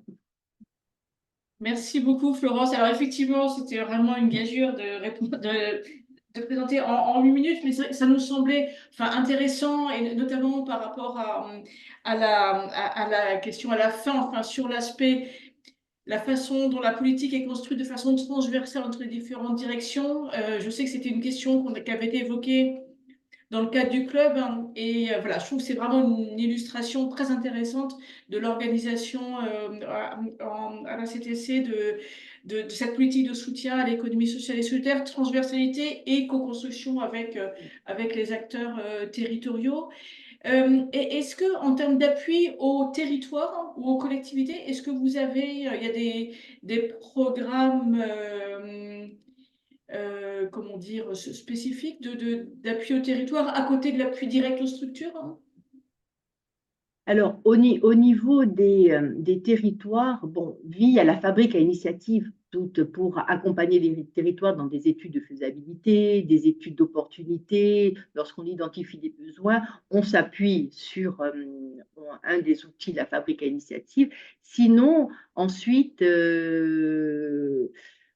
au niveau des pôles, des pôles territoriaux de coopération économique en Corse, il me semble, si ma mémoire est bonne, que nous n'en avons pas. En revanche, c'est vrai que est-ce qu'on peut considérer, il peut y avoir des tiers-lieux là. Est-ce qu'on peut les considérer, voilà, comme des pôles de coopération économique, ça à voir, hein. Mais c'est vrai qu'au niveau des territoires, oui, il y a quelques tiers-lieux qui sont sous forme pour l'essentiel associative et que nous finançons et qui sont dans les territoires. Ce sont des projets de territoire que nous finançons par ce biais-là. D'accord. Ok. Merci beaucoup. Est-ce qu'il y a des questions ou éventuellement des témoignages, hein?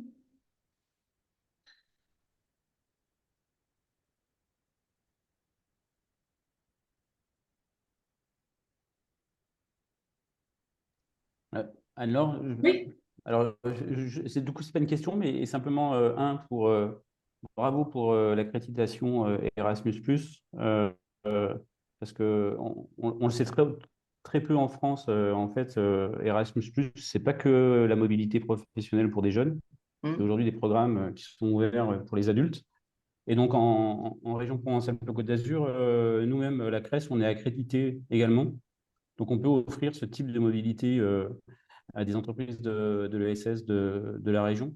Et c'est vrai que dans le cadre de leur phase d'ingénierie, sur des développements, sur l'approfondissement de questionnement qu'ils ont sur des approches métiers, C'est un formidable outil hein, d'ouvrir ces mobilités pour penser leurs projets avec d'autres expériences d'autres pays européens. Et, donc, je ne savais pas que vous aviez fait ça, franchement. Oui. Il va bientôt y outil. avoir un article sur le site du RTES sur l'expérience Erasmus+ de la Corse. Parce que c'est vrai que dans le catalogue présenté par Erasmus+, le catalogue national, il y a l'expérience de ce qui est fait en Corse, qui est une des initiatives présentées.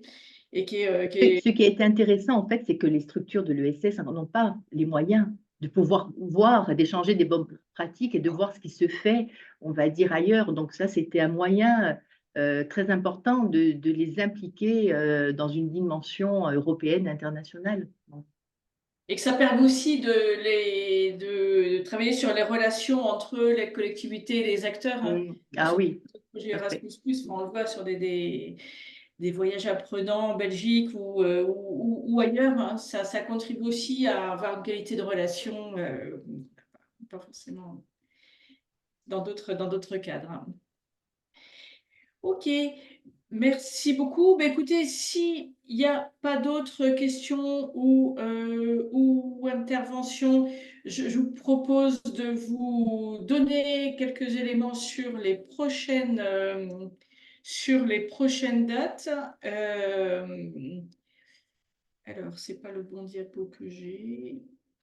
Pardon, je vais. Sur les prochains temps de rendez-vous. Alors, on a évoqué plusieurs fois le programme Erasmus+. Attendez. Voilà, on a évoqué plusieurs fois le 19 avril, on vous donne rendez-vous pour un webinaire donc de 14h à 15h30 avec l'équipe nationale d'Erasmus+. Et donc, il n'y aura malheureusement pas le témoignage de la Corse. Mais voilà, il y aura la possibilité de discuter avec l'équipe en charge de Erasmus+. On organise le 23 avril un webinaire sur l'expérimentation de revenus de transition écologique qui est porté par une fondation qui s'appelle The In, inspirée d'une initiative développée par une philosophe, Sophie Swatton, une économiste, sur revenu de transition écologique, qui a été expérimenté dans une dizaine de territoires en France. Donc, on vous propose de découvrir cette expérimentation le 23 avril.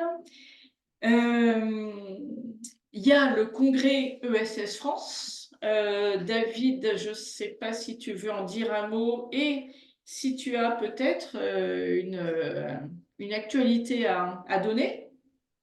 Oui, on peut vous annoncer que le conseil d'administration de SS France a désigné son nouveau président, donc il sera officialisé à la prochaine assemblée générale de SS France. Et donc c'est M. Benoît Hamon qui a été élu à la présidence de SS France il y a maintenant une demi-heure, si j'ai eu l'information au bon moment.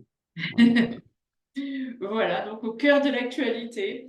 Donc, congrès ESS seront le 12 et 13 juillet. Et puis, on vous donne rendez-vous pour le prochain club des collectivités en PACA Corse le jeudi 4 juillet matin et midi à Marseille. Autour du sujet de l'alimentation durable et de la précarité alimentaire, quelle solution apportée par l'ESS en lien avec les collectivités. Donc le programme est en cours de préparation. On vous dira rapidement plus d'informations, mais si vous pouvez d'ores et déjà retenir la date. Donc le 4 matin, alimentation durable et précarité alimentaire, donc ouverte à toutes les collectivités de la région des régions de Provence, Alpes-Côte d'Azur et Corse. Et puis le 4 après-midi et le 5 juillet, vous êtes également invité à l'Assemblée générale du RTES.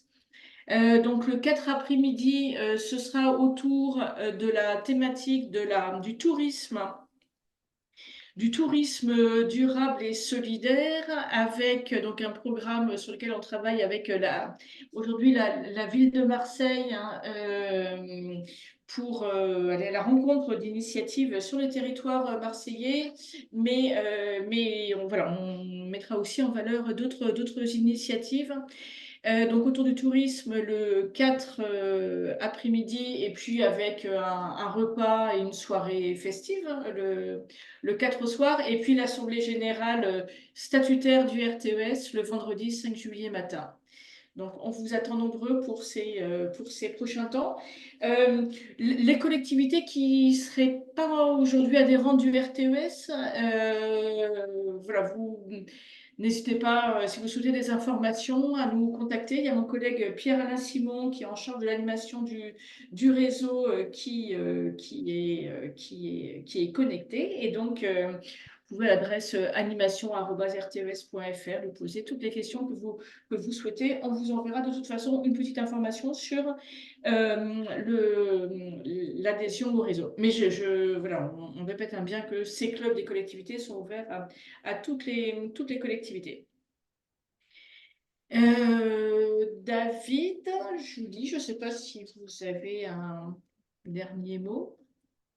Non, merci encore une fois à nos intervenants pour la richesse des contenus. Et tout sera ça à disposition sur le lien de téléchargement de la vidéo.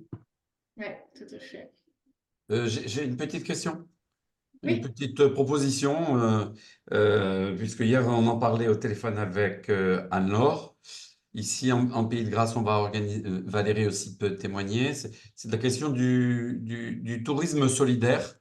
Je pense qu'on est dans une région qui devrait s'emparer. Bien sûr que ça existe et depuis longtemps, mais au niveau du club des collectivités et avec l'aide de la CRES et du RTES, ce serait bien qu'on s'empare nous aussi de cette question pour voir, ce qui se fait déjà et deux, comment on pourrait optimiser, développer, aider au développement de territoires qui voudraient s'engager dans cette voie-là. Pour notre part, Pays de Grâce, le 23 juin, nous avons notre traditionnelle journée de l'économie sociale et solidaire qui va se dérouler dans le Haut-Pays, donc traditionnellement dans le village de Val-de-Roure. On vous en a déjà parlé. Et cette année, la thématique retenue, c'est la thématique sur le tourisme solidaire. Et avec Valérie, on est en train de monter cette journée avec une première partie réflexive et une après-midi avec des acteurs et des opérateurs. J'entends que, en effet, le sujet va être abordé aussi. C'est ce que tu me disais, hein, c'est ça, Anne-Laure? Oui, le 4 Le jeudi après-midi, oui. dans le village club Soleil. Normalement. C'est aussi cette thématique-là. Voilà, en tout cas, je soumets ce sujet, sachant que je complète pour le Pays de Grâce, dans le fait qu'on est en train d'embarquer avec nous l'Office du tourisme, qui est un office du tourisme communautaire, puisque, conformément à la loi, l'Office du tourisme de la Ville de Grâce a été transféré et est devenu Office du tourisme du Pays de Grâce. Et on est en train de les embarquer et de co-construire avec eux cette journée du 23 juin.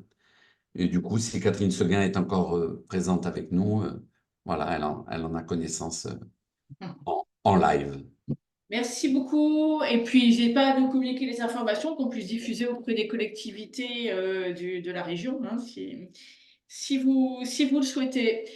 Un très grand merci à vous et à très bientôt, en tout cas en visio pour les prochains rendez-vous et puis peut-être en juin et début juillet en vrai. Bonne journée. Merci, bonne journée. Bonne journée. Merci.